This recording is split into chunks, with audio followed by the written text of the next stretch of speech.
So, Frank, if someone is listening right now and they recognize themselves and everything you've been talking about, but they're overwhelmed and they don't know where to start, aside from getting the book, because I want everyone to get the book Burnout Proof, Yes. but what can they start doing even before they get the book and start reading it? Is there one thing that they can start doing right now to turn this around? Well, I think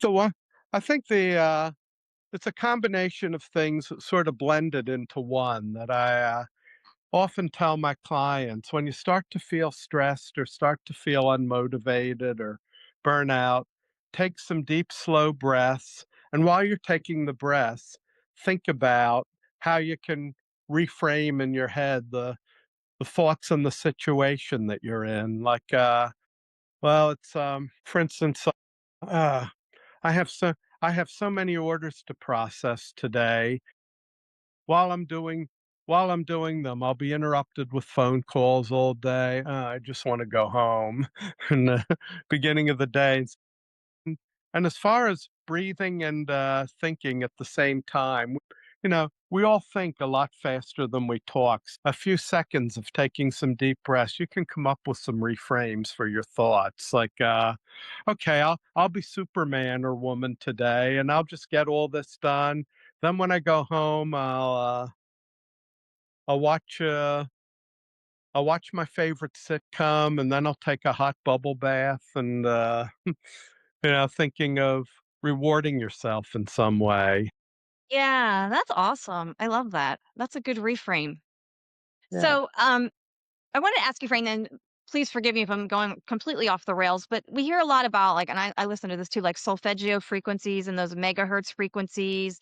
Do you ever encourage people to maybe like have things playing like in the background to kind of, because a lot of these things sort of help with, supposedly help with the brain, um, maybe subconsciously. Well, I've tried a couple of those, and I say it's a lot of a lot of very weird ambient sounds, but and it may work for some people. I think that might work for people like we all have a primary sense that we use more than others, and 80% of Americans are primarily visual. So for them, probably looking at a pleasant scene online or a picture could relax them while they do the skills. But for someone who's mostly auditory, like musicians, good speakers, oh, that's you, Daria? Definitely. Yeah. I have a hard time visualizing things. I don't know why in my head, but hearing, I don't know. Yeah. So Well, they do that's work for me. yes. Well, I think yeah, I mean, I'm more auditory and more kinesthetic than I am visual too. So a lot of times I'll just imagine the sounds and how I would feel when Yeah. in a situation, and, so I think it's a little misleading sometimes that they call it visualization because it could be auditization or kinesthesion, and, so that's all, but for people who are primarily auditory, I would imagine that listening to those sounds could help them if they do it on a consistent basis.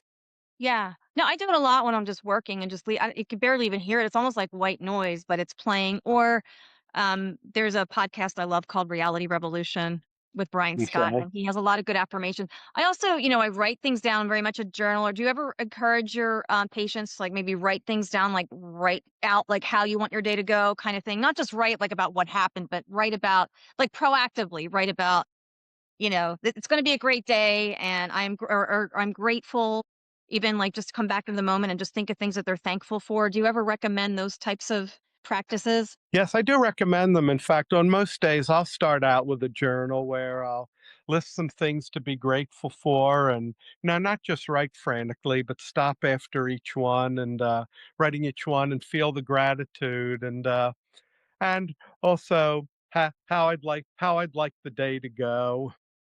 Yeah, And I think it's yeah, I think it's really helpful. I think it helps you realize that you do have control, and also you realize that you do have a lot of good things already, like to be grateful for. And I love that you stop and really think about it because I try to do that too.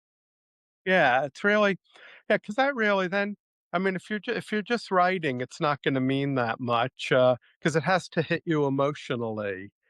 Yeah. And sometimes it helps if you say it out loud, or if you also include maybe a statement of why you're grateful.